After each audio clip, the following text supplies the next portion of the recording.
Ryan! Sa last episode natin dito, kung okay na ba bumili ng mga sasakyan na Chinese brand, dinebunk natin yung mga maling akala or yung mga pakalat na mga anti-Chinese propaganda. Pinag-usapan na rin natin dito ano yung mga dapat mong kayang lunukin para masabi mo na okay sa'yo ang Chinese na kotse. Diba, ang content ko ay para makatulong sa pagbigay ng proper information sa viewers. Minsan, to promote critical thinking.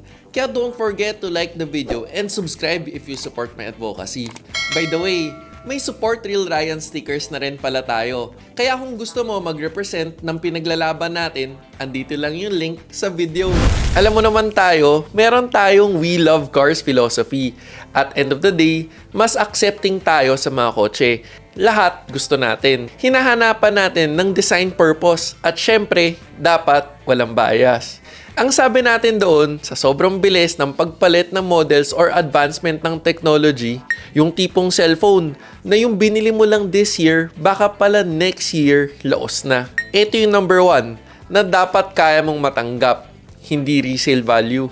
At kung hindi mo pa nababalitaan, mukhang magkakaroon na naman ng advancement pagdating sa technology. Usually, dahil to sa pag-push ng development ng isang brand, progress para sa sarili nila or para sa customers. Pero, minsan, pushed by government policy. Ito ang summary. Noong October 2025, may bagong policy ang China para sa new energy vehicles na effective na kagad sa January 1, 2026. Ito yung para sa mga pure electric or mga plug-in hybrids. 3 Chinese government departments ang nagsama-sama para gawin tong new policy. Ministry of Finance, Ministry of Technology, at State Taxation. Parang DOF, DOST, at BIR natin. Para daw mas mabilisan ang improvement ng NEV technology sa China at mga produkto na binebenta sa buong mundo. Ito ang mga bago. Para sa pure EV, meron silang new national standard. Medyo technical, tungkol sa energy consumption. So malamang tungkol sa efficiency ng battery usage, etc. etc. Tapos ang summary, 11% stricter daw to compared to previous requirements. Hindi na natin alam kung new electric motor ba or battery ang need. Pero pwede natin i-assume na basta may improvement sa efficiency. Pwedeng longer range or less raw materials. Pwede. Para sa mga plug-in hybrids, dito medyo mas mabigat kasi walang lusot. Yung electrical range ng mga plug-in hybrids dapat at least 100 kilometers yung range. Tapos may fuel at electric consumption requirements pa. Efficiency rin para sa gas engine component, hindi lang sa electric motor or battery. At ang timeline ng government nila para sa Chinese manufacturers kung hindi pasado ang sasakyan mo dito, tanggal na sa tax break policy by January 1, 2026.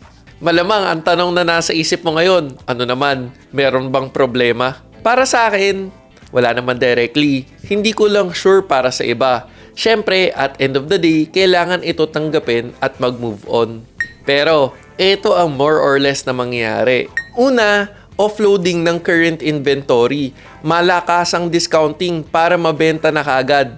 Kasi, hindi na nga kasama sa tax break after January 1, diba? Sa China lang naman yun. Siyempre, kung ano yung hindi nila mabenta, ibebenta na nila for export. Tapos, malamang, isa tayo sa target destinations nito. Ano masama? Medyo pointless na nga kasi i-manufacture ang mga sasakyan na hindi pasok sa new regulations. Kasi, wala nang tax incentive para sa kanila. Alam naman natin na mahirap pa naman ang bakbakan pagdating sa bentahan ng kotse sa China. So, pag binenta pa dito sa atin, paano na? At paano na rin ang mga bumili nito dati? Ang fearless forecast ko lang naman dito, medyo mas magsuslow down ang spare parts para dito. Hindi na kasi dadami yung mga models na hindi napasok sa new regulations. At dahil doon, may question na rin pagdating sa battery. Kasi usually, ang sagot lang naman sa mas malayo na electric-only range, battery size. Kung ganun, hindi natin sure kung pwede bang palitan lang na mas malaking battery ang sasakyan. At kung hindi na nga nila i-continue yung model, ibig sabihin ba nun, hindi na sila gagawa ng battery para sa mga nabenta na nila? Kaya ang the greatest question after January 1, 2026, Paano naman lahat ng bumili na ng PHEV na less than 100 kilometers ang EV range dito sa Pilipinas? Kaya para sa lahat ng viewers or mga kaibigan natin na bumili na noon, dapat handa ka sa mga ganitong progress at bumili ng kotse dahil gusto mo siya para walang pagsisisi. Dagdag ko na lang rin recently na post tayo sa Philippine EV community na kung saan nag-iiyakan ang mga PHEV owners. Sa episode kung saan sinasabi natin ano ang mga ultimate advantages ng PHEV versus other electrified vehicles. Hanggang ngayon, meron pa rin hindi matanggap na ang akala nilang best of both worlds ay pwede palang worst of both worlds. At ngayon, baka pala, obsolete na pala. Tapos, sinihiritan pa tayo na bitter daw tayo kasi yung kotse natin na pag-iwanan na ng technology. Naka-Corolla Cross Hybrid daw kasi tayo. Well, at end of the day, kanya-kanyang pagpili ng sasakyan. Yung pinili ko lang naman na technology, luma na. Halos 30 years old na. Boring. Walang malakas na torque, effortless na tipid sa gas, at kung binili ko yung sasakyan ko noong 1997, hanggang ngayon may pyesa pa at may supply pa ng battery. Kaya at end of the day, kanya-kanyang pagpili ng sasakyan. Ang importante, hindi ka magsisisi sa huli.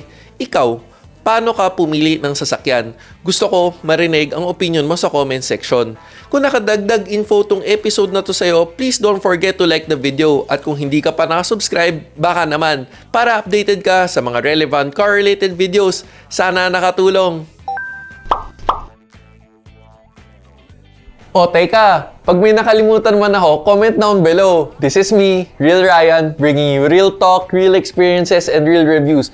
Don't forget to subscribe, like, and click the notification bell. Thank you for watching. Peace.